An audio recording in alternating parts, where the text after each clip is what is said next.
네, 자 이제 수급 분석하고 시장 이야기 나눠보도록 하겠습니다. 유스탁의 유창희 대표와 함께하도록 하죠. 안녕하십니까? 안녕하십니까? 네. 시장 풀이를 좀 해봐야 되는데 포인트 짚어볼까요? 시멘트 공급 대란 악화일로 건설 현장에 안 좋은 영향을 주나? 네. 이게 뭘까요? 지금 시멘트 업체들이 작년에도 약간 비슷한 이슈가 좀 있었는데 작년에 이제 유연탄 가격이 좀 많이 오르다 보니까 좀 공급이 조금 둔화됐었던 부분도 있었고요. 지금 이제 시멘트가 가장 많이 필요한 시기로 이제 진입하고 있는 거 아니겠습니까? 네, 날씨가 많이 따뜻해지면서 해동기에 접어들면서 건설 업체들이 이제 건설 자체를 좀 더 많이 하고 있기 때문에 그런 부분들이 필요한데 지금 시멘트 업체들이 공급을 지금 못 하고 있는 것이 지금 유연탄 때문이라고 합니다. 유연탄이 우리나라가 그동안 유럽에서, 그러니까 러시아에서 수입한 게 한 70에서 75%, 그 호주산 유연탄이 한 25% 내외라고 하는데, 네. 근데 지금 러시아 아시다시피 지금 우리가 무역 규제로 수입을 못하는 상황이잖아요. 그래서 지금 유연탄의 그 재고 자체가 상당히 좀 적게 나와 있는 걸로 알고 있어요. 원래는 업계가 평균적으로 한 120만 톤 이상의 유연탄을 확보하고 있어야 되는데 네. 지금 확보하고 있는 게 그거에 반도 못 미친다라고 하고 있습니다. 뭐 한 60만 톤이라고 하는데 60만 톤 중에서 그 유연탄이 이제 이게 굳어버리면 쓸 수가 없거든요. 근데 이게 이제 밖에 외부에 노출되어 있으니까 그런 것을 제외하면 실제 사용할 수 있는 건 한 3, 40만 톤밖에 안 된다고 해요. 그래서 뭐 이게 지금 한 그 일수로 치면 한 40일 남짓 네. 쓸 수 있는 것밖에 없다. 재고량이? 네, 재고량이. 그래서 지금 그런 부분들 때문에 지금 공급 대란 얘기가 나오고 있고요. 결국에는 시멘트 공급 가격이 또 올라간다는 얘기가 되나요? 그렇게 되겠죠. 근데 지금 시멘트 가격 자체는 약간 정부가 가격을 좀 규제해 놓은 게 있어서 네. 뭐 단번에 올릴 수는 없겠습니다만 그 레인지라는 게 좀 잡혀 있는 게 있어서 아무래도 이제 상단 레인지까지 좀 올라갈 가능성이 높지 않을까 생각을 좀 하고 있습니다. 부분의 구간을 네. 정해놨는데. 네, 그래서 그런 부분들에 대한 어떤 그 우려감, 뭐 건설업체들은 우려감들이고 또 시멘트 업체는 좀 기대감이 나오고 있는데 주가 흐름을 본다라면 그렇게 많이 오르진 않았어요. 왜 그러냐면 결국에는 뭐 장사가 우리가 소위 뭐 물 들어왔을 때 노조 넣는다고 뭐 가격이 오르거나 수요가 많을 때 공급을 해줘야 되는데 지금 남은 거 다 공급한 다음에 대체재가 없는 부분들이다 보니까 결국은 시멘트 업체들도 약간 공급 부족에 대한 우려감들이 작용하면서 주가가 네. 그렇게 좋은 결과를 보이지 못하고 있고요. 그러니까 시멘트에다 막 물을 막 섞나요? 네, 뭐 그런 건 아니겠지만 좀 급한 공사 현장 쪽에 좀 이제 먼저 공급을 하는 아마도 정부가 좀 그런 부분들을 좀 규제를 할 것 같아요. 그러니까 조금 공사가 좀 지연돼도 되는 부분들은 조금 늦게 하고 좀 급한 부분들에 대해서 좀 공급을 하지 않을까 생각을 좀 하고 있는데 사실 유연탄이 북한에 참 많은데 그렇죠. 이게 아마 남북 화해 모드가 됐으면 좀 뭔가 교류가 있었을 텐데 지금은 거의 또 뭐 냉랭한 분위기인 그렇죠. 거잖아요. 네, 그래서 이 부분을 어떻게 좀 해소할지 여부를 좀 봐야 되지 않을까 생각을 좀 하고 있어요. 그래서 지금 이제 왜 유연탄 쪽에 그러면 시멘트주를 봐야 되느냐? 네. 뭐 시멘트주 아까 말씀드린 대로 단기적으로는 가격이 좀 오를 수 있기 때문에 좀 기대감이 있겠지만 이것이 좀 장기적으로 가지 못한다라면 결국 의미가 없는 것이고 지금 우리가 좀 그동안 정부 정책에 대한 기대감이 가장 많이 몰렸던 것이 건설주들이거든요. 초반에 원전 건설주. 네, 원전 건설주인데 물론 이제 건설주가 뭐 단번에 이것을 뭐 흡수하진 않게 그 정책을 흡수하진 않겠지만 중장기적으로 봐야 되는 거니까 이런 이슈가 주가에 영향을 아주 길게 가지는 않겠지만 어찌됐든 좋은 이슈가 있는 상황에서 좀 단기 또 악재가 있는 부분들이 좀 있다 보니까 관련된 종목군들에 대해서 조금은 조심스럽게 봐야 되지 않을까 생각하고 있습니다. 오히려 포인트를 그냥 짚어주시군요. 수혜라기보다는 그게 이제 악재라는 것이죠. 왜냐하면은 작년 같은 경우는 유연탄 가격 인상에 대한 어떤 기대감으로 시멘트 업체들이 그러면 유연탄 계속 수입할 수 있는 거니까 네. 그런 부분들에 의해서 실적이 좋아질 수 있다, 좀 개선될 수 있다는 여지가 있었지만 지금은 그게 아니라는 것이죠. 그리고 또 건설 업체들도 비용은 비용대로 증가할 가능성이 높고 또 이게 지금 쇼티지 현상이 그러니까 비용이 증가하면 수익성이 떨어진다는 그렇죠. 수익성은 좀 떨어질 수 있고 또 이게 중요한 거는 그 비용 증가하는 게 시멘트 가격이 올라와서 수익성이 떨어지는 게 아니라 그 공급이 그러니까 건설 공기가 지연되는 거잖아요. 그런 부분들에 의해서 손실도 크게 나올 수가 있거든요. 그래서 시간 싸움이니까. 그렇죠. 시간 싸움이니까. 왜냐면은 뭐 그걸 유지 보수하기 위해서 계속 현장을 돌려야 되는 부분들이 있기 때문에 그런 부분들을 본다면 건설업체들이 수익성이 안 좋아질 수 있기 때문에 장기화 된다라면 그러면 또 주가에는 부정적인 역할을 할 수 있지 않을까 생각하고 있습니다. 그렇죠. 이제 보통 테마나 모멘텀이 국내 주식시장의 특징이긴 합니다만 약간 단순 도식화를 시키잖아요. 그러니까 뭐 정책이 그렇다 그러면은 뭐 원전 뭐 네. 건설 이렇게 가는데 이렇게 세부적으로 분해를 해보면은 약점도 분명히 있다라는 거를 얘기해 주신 것 같아서 죄송합니다. 자, 그리고 두 번째로 넘어가서 이것도 사실은 저는 개인적으로는 좀 이해가 잘 안 되는 부분이긴 해요. 삼성의 211조 원 로봇 시장 새로운 먹거리 낙점 수혜주 이렇게 되는데 네. 211조 원이라는 시장 규모를 누가 추산한 것이며 삼성이 로봇이나 메타버스를 새로운 성장 동력으로 삼는 건 좋은데 네. 국내에 이 로봇 관련 로봇자 들어가는 회사들 어제 뭐 며칠 많이 막 올랐죠. 올랐잖아요. 네. 과연 직접 연관성이 있는지도 궁금하고 삼성이 그런 기업들한테 로봇 막 수주를 주는가요? 뭐 봐야 되겠죠. 근데 중요한 거는 투자 심리라 생각하고 있어요. 네. 그 삼성이 작년 CES에서 상당히 로봇 시장에 대해서 관심이 많다.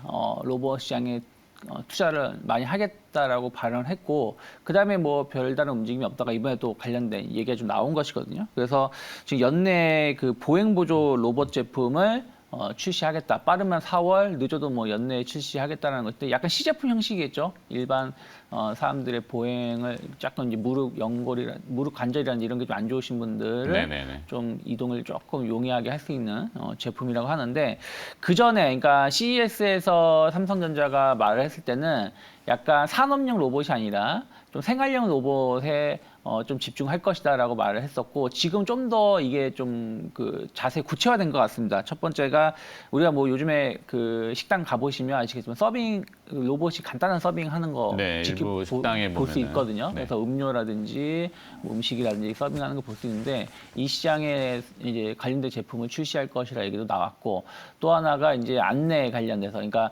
우리가 지금 어떤 건물에 들어가면 뭐 사람한테 도움을 받는 것도 있고 디스플레이 기계를 통해서 도움 받는 게 있는데 이것을 약간 로봇을 대체하겠다, 그 로봇 관련된 제품을 내놓겠다라는 것인데 이 시장은 상당히 좀 기대가 할 수 있는 게 우리가 예를 들어서 박물관이라든지 어떤 전시회 같은 데 갔을 때 이런 로봇의 도움을 통해서 그런 전시회 같은 거를 좀 도움 받는 것도 상당히 클 수가 있거든요. 그래서 네. 그런 부분들에 대한 어떤 기대감들이 있고 또 이제 아까 그 보행 보조 로봇 말씀드린 것처럼 약간 사람을 케어해 줄 수 있는 그런 돌봄 로봇이라든지 또 우리가 뭐 항상 최근에 또 접할 수 있는 뭐 가정용 로봇, 청소기 네. 로봇이라는 이런 부분들에 대해서 아예 구체화 시켜가지고 어떤 제품들, 어떤 시장을 타겟팅을 하겠다는 것을 발표한 것은 상당히 의미가 있다. 한번 좀 진일보한 것이라 생각하고 있고 로봇 시장이 지금은 한 10조 내외라고 합니다. 그렇게 네. 큰 시장은 아닌데 앞으로 이 시장은 좀 커질 수 있는 가능성이 상당히 높죠. 그래서 뭐 우리나라 같은 경우도 뭐 LG 그룹이 먼저 좀 관심을 가졌었고 최근에 현대라든지 삼성이 상당히 좀 집중을 하고 있는데 특히 이제 로봇 시장이 좀 중요해지는 것이 우리가 이제 비대면 시장이 활성화되고 있는 거 아니겠습니까? 네. 근데 이게 코로나가 끝났다고 해서 비대면 시장이 없어질 것인가? 전 그건 아니라 생각을 해요. 왜냐하면 기업들 봤을 때 비대면 시장의 수익성에서 훨씬 더 높은 부분들이 있거든요. 요즘에 무인 점포도 하나둘 늘어나고 있는 거 보신다라면 그래서 이 시장은 계속 확대가 될 것이고 과거하고 지금하고 다른 점은 과거에는 통신 기반 사업이 통신 기반이 그렇게 썩 좋지 못했지만 지금은 상당히 5G라든지 앞으로 뭐 6G로 갈수록 더 좋아질 수 있다는 것이죠. 그런 부분들에 대해서 어떤 기대감을 보신다라면 저는 로봇 시장은 앞으로 계속 커지면 커졌지 줄어들진 않을 거라 생각하고 있어요. 다만 이제 말씀하신 것처럼 그러면 이제 삼성전자가 네. 로봇 어떤 기업을 피인수해가지고 관련 산업을 육성할 것이냐 아니면 내부적으로 육성할 것이냐 본다면 아무래도 내부적인 육성을 할 가능성이 높겠죠. 하지만 그래도 그 전에 로봇 산업을 하고 있는 기업들이라든지 또 약간 대기업하고 연계된 기업들은 충분히 일부 있거든요. 그래서 그런 기업들에 대해서 수혜를 좀 보신다라면 일단 LG그룹하고 연계된 기업들이 로보스타라든지 로보티즈라는 기업들이 있어요. 네. 이 기업들은 좀 LG전자가 좀 지분을 좀 많이 확보해 놓고 있거든요. 그러면은 어찌됐든 뭐 LG도 이 로봇 시장에 대해서 상당히 먼저 관심을 보였었기 때문에 그런 부분들이 좀 기대감을 좀 가져갈 수 있다 생각을 좀 하고 있고요. 네. 그리고 유진 로봇을 좀 주목해 보실 필요가 있는데 유진 로봇은 이미 뭐 약간 초기 단계긴 합니다만은 뭐 청소형 로봇이라든지 이런 가정용 로봇 제품들을 갖고 있는 게 있기 때문에 이것을 조금 더 진일보하거나 이런 기술력이 있는 것 자체만으로도 어떤 대기업하고 어떤 조율을 할 수 있는 부분들이 있기 때문에 그런 거에 대해서 포커스를 맞춰보면 좋다 생각하고 있고 또 하나는 꼭 로봇이 붙은 기업이 아니라고 하더라도 네. 우리가 예를 들어서 로봇이 움직이려면은 뭐 자율주행 기능이 있어야 되는 거 아니겠습니까? 그럼 자율주행하고도 테마하고 같이 묶일 수도 있다 생각을 좀 하고 있어요. 그래서 뭐 카메라 관련된 업체라든지 뭐 반도체 칩 관련돼서 칩셋 미디어 같은 기업들도 상당히 좀 주목을 해볼 수 있지 않을까. 그래서 저는 이 시장 자체에 대해서 아직은 초기 시장이지만 대기업들이 계속해서 꾸준하게 관심을 갖는다라면 새로운 성장 산업으로 좀 이끌어갈 수 있지 않을까 생각 좀 하고 있습니다. 네. 조금 더 이제 고민을 공부해서 뭐 이렇게 로봇이라면 정밀 계측, 그다음에 이제 다관절, 거기에 이제 브레인 판단해야 되는 네. 뭐 이런 것, 그다음에 이제 센서, 칩, 뭐 그 다양성이죠. 하여튼 좀 이렇게 세밀하게 들여다봐서 관련성이 진짜 있는지 그래서 투자의 선택을 하는 것이 좋지 않을까 생각이 좀 들어서. 자, 그리고 마지막으로 이제 윤석열 당선인이 산업정책 밑그림을 공개했는데 키워드가 SK하고 반도체다 이렇게 명시되고 있습니다. 지금 인수위 간사진이라든지 인수위원 대부분이 SK그룹 출신들이 좀 많다고요. 뭐 그런 것 같아요. 뭐 저도 자세하게는 잘 모르겠는데 어쨌든 지금 가기부를 좀 격상하는 부분들이 좀 있는 부분들이 좀 있다 보니까 아무래도 우리나라 같은 경우는 결국에는 반도체라든지 뭐 2차 전지라든지 자동차도 마찬가지지만 약간 IT 쪽이 상당히 좀 강한 부분들이 좀 있기 때문에 네. 이쪽에 대해서 정부 정책은 계속해서 더 확대가 되지 줄어들지는 않을 것이라는 거죠. 바이든 정부도 결국에는 본인 자국의 어떤 경제 성장이라는 자국의 이익을 위해서 이 IT 시장에 대해서 상당히 관심을 많이 보여줬었고 최근 유럽도 EU가 지금 100조인가요? 150조 정도를 관련돼서의 정부 EU 자금을 집행하겠다라는 소식도 있었죠. 그래서 인텔이 이번에 공장을 EU에 선택을 한 것도 그런 것이라 보시면 되겠는데 결국에는 앞으로 계속해서 시장은 뭐 IT, 반도체 이런 부분들에 대해서 더 시장이 커지면 커질지 줄어들지 않을 것이라는 것이죠. 그래서 그런 부분들에 대한 어떤 관심도 충분히 나올 수 있고 또 하나는 모르겠습니다. 저는 시장 자체가 단기 바닥을 어느 정도 좀 확인시켜줬다. 글로벌 네. 증시가 뭐 정말로 뭐 푸틴이 핵미사일을 쓰지 않는 한, 진짜 심각한 생화학 무기를 쓰지 않는 한 전쟁 이슈 자체는 거의 시장에 영향이 거의 없는 것 같아요. 그러면 저는 최소 3월 말까지 조금 더 좋게 본다라면 4월 중순까지 혹은 4월 말까지는 베어마켓 랠리든 뭐든 시장은 우상향 기조를 좀 더 이어갈 수 있다 생각을 좀 하고 있고요. 네. 그런 것들이 약간 그동안 조정을 많이 받았었던 미국 같은 경우는 기술주 중심으로 해서 반등이 좀 많이 나올 수가 있고 그럼 우리나라 같은 경우도 기술주 중심에 특히 뭐 반도체 쪽이라든지 그리고 뭐 배터리 관련된 2차 전지 관련된 종목군들이 많이 하락했기 때문에 이들 종목군들 중심으로 해서 반등이 나올 수가 있는데 거기에 어찌되었든 그 정책에 대한 어떤 기대감들이 같이 반영이 된다라면 뭐 주가 상승률은 다른 섹터보다는 조금 더 좋게 나올 수 있지 않을까 생각을 좀 하고 있습니다. 네.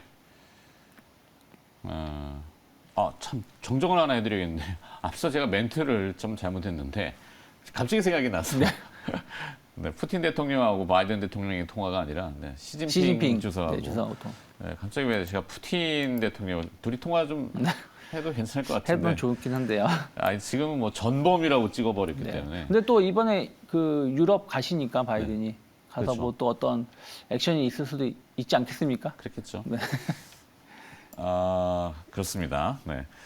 자, 그리고 또 한 가지 눈에 띄는 게 이 가상화폐 얘기가 좀 아침에 타전이 된 것 같은데 혹시 아시는지는 잘 모르겠습니다만 이제 그 코인 과세 1년을 늦췄는데 인수위원회가 1년 추가 유예를 더 해서 네.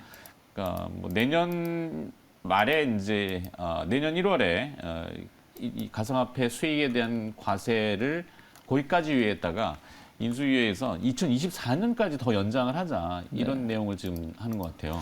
근데 뭐 그거는 좀 저도 뭐 우리나라 이게 이 가상화폐 시장 자체가 우리나라에서 움직임하고 또 해외 시장 움직임이 좀 다른 부분들이 지금 있거든요. 네. 무슨 얘기냐면 지금 주요 국가들은 가상화폐를 규제를 하려고 하는 부분들이 상당히 큽니다. 네. 미국 같은 경우도 CDBC 발행을 이제 곧 앞두고 있다 보니까 생각했던 것보다 이번에 그 규제가 좀 완화된 규제이긴 합니다만 어쨌든 아마 삼성의 메타버스 이야기하고도 맥락은 닿는 것 같아요. 네, 그래서 가상화폐 규제를 더 하면 했지 줄이진 않을 것이고 가장 큰 시장이라고 할 수 있는 뭐 중국, 인도 같은 경우는 아예 그냥 봉쇄를 해버렸죠. 인도 이번에 어저께인가 그저께 나온 그 발언 들어보면은 가상화폐에 투자했다가는 다 그 제로가 될 수 있으니까 하지 말아라 할 정도로 강하게 얘기가 나왔는데 가상화폐를 좀 중요시 여기는 국가들이 약간 우크라이나처럼 약간 불안정한 그 지정할 리스크가 있는 쪽 그리고 경제가 좀 안 좋은 일부 기업들이 가상화폐를 많이 쓰는데 그것은 이제 그들 나라 자체가 화폐 자체가 좀 많이 떨어지는 게 있고 또 네. 하나가 달러를 그렇다고 해서 많이 좀 확보해 놓을 수 없다 보니까 가상화폐를 대체하고 있는데 우리나라는 그런 건 아니기 때문에 그래서 우리나라도 원래는 규제 쪽으로 갔었던 부분들이 있었는데 워낙에 이제 많은 사람들이 관련해서 투자를 하고 있기 때문에 과세를 좀 연장하겠다, 비과세를 좀 연장하겠다는 것인데 좀 과세를 연장하고 안 하고는 큰 의미는 없다 생각을 좀 하고 있어요. 다만 가상화폐에 대해서 명확하게 우리나라도 구분을 지을 필요는 있다. 우리나라도 지금 한국은행이 몇몇 기업을 중심으로 해서 좀 CDBC 발행을 좀 준비하고 있고 연구를 좀 하고 있는 부분들이 좀 있기 때문에 이게 절대 두 개가 같이 갈 수는 없는 시장이라 저는 생각하고 있거든요. 그런 부분들이 좀 있다 보니까 관련해서 어떤 과세를 좀 연장한다는 것은 뭐 관련된 기업들이 또 반사이익을 누릴 수 있겠지만 네. 엄밀히 따지면 저는 뭐 주식을 관련해서 말씀을 해드리는 입장이다 보니까 가상화폐 시장이 커지게 되면 주식시장이 좋을까요?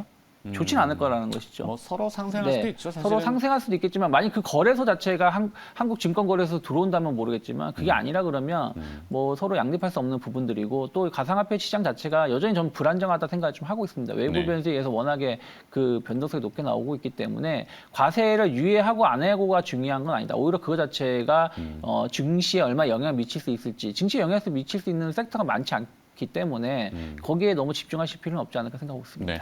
어제 뭐 시장 소문은 뭐 비덴트에 대해서 네이버 인수설이 또 막 나오고 해서 뭐 일단 시세는 두고 봐야 되겠고 자 이런 네. 모든 그 시장의 정보들을 취합했을 때 유창희 대표가 그래도 오늘 또 선택하는 기업이 분명히 있을 것 같고. 네, 그래서 저는 오늘 좀 결국에는 이제 IT 쪽을 좀 봐야 된다 생각을 좀 하고 있고요. 그래서 네. 부품주 중에서 이제 LG 이노텍을 좀 선정을 좀 했습니다. 최근에도 주가 수준 상당히 좋은 흐름을 좀 보여주고 있는데 실적은 뭐 말씀드리지 않아도 될 정도로 상당히 좋은 실적 나와주고 있죠. 네. 거기다가 그 LG 이노텍의 실적의 상당 부분 차지하는 게 이제 애플 쪽인데 애플 신제품 상당히 판매 잘 되고 있고 또 지금 이제 신제품 출시를 앞두고 있는데 관련해 가지고도 저는 약간 뭐 충분히 좋은 판매 기대해 볼 수 있다 생각 좀 하고 있습니다. 그래서 관련해서 부품 충분히 안정적으로 공급할 수 있다 생각 좀 하고 있고요. 거기다가 이제 그 반도체 기판 매출이 계속해서 늘어나는 부분들에 대해서 또 LG 이노텍이 조금 더 공격적인 투자를 한다는 부분들은 성장 모멘텀으로 가져갈 수 있다 생각 좀 하고 있고요. 지금 중국이 이제 문제인데 지금 중국이 전 세계하고는 반대로 코로나를 더 강하게 억제를 하려고 하고 있다 보니까 중국의 생산 라인이 계속 불균형하게 불규칙적으로 좀 생산을 하고 있다는 것이죠. 그러다 보니까 우리나라 기업들이 좀 반사이익을 누리는 부분들이 좀 있기 때문에 LG 이노텍이 그런 부분들을 조금 더 이어간다라면 예상했던 것보다 더 많은 실적을 2분기, 3분기 때 기대해 볼 수 있지 않을까 생각을 좀 하고 있습니다. 거기다가 뭐 AR이라든지 그런 뭐 메타버스, 뭐 가상 현실 이런 거에 대한 어떤 액세서리 관련해서의 제품도 수요도 계속 늘어나고 있는 부분들이 좀 있기 때문에 저는 최근에 거의 신고가 언저리에 왔지만 충분히 고점 돌파 가능하다 생각하고 있고요. 저는 예를 들어서 한 33만 원 이탈하기 전까지는 분할 매수 구간이다 생각하고 있고요. 목표가는 45만 원 정도 열어놓고 접근해 보시면 좋지 않을까 생각하고 있습니다. LG 이노텍을 보고 계시는군요. 그렇죠. 시류 이렇게 따서 뭐 거기에 핵심이 될 수 네. 있겠죠. 일단 외국인 투자자들이 어제 기관 투자자들도 그렇고 수급이 조금 변화되는 모습이 있기 때문에 그들이 선택할 만한 기업으로. 그렇죠. 그리고 외국인하고 기관은 계속해서 LG노텍은 꾸준하게 순매수 기조를 좀 이어왔었던 부분들. 그리고 이번에 뭐 차량용 반도체 관련해서도 뭐 전자부품 관련해서도 LG노텍이 조금은 강점을 가지고 있기 때문에 전체적으로 산업이 시장 그 구조가 좀 안정화되는 좀 더 안정화되는 국면으로 진입하고 있다 생각 좀 하고 있습니다. 좋습니다. 아니, 네. 이따 또 뒤에 얘기가 있으니까 오늘 제가 좀 막 말을 한마디 틀려놓으면은 이렇게 네, 자꾸 그럴 수 왔다 있죠. 갔다 해서. 네.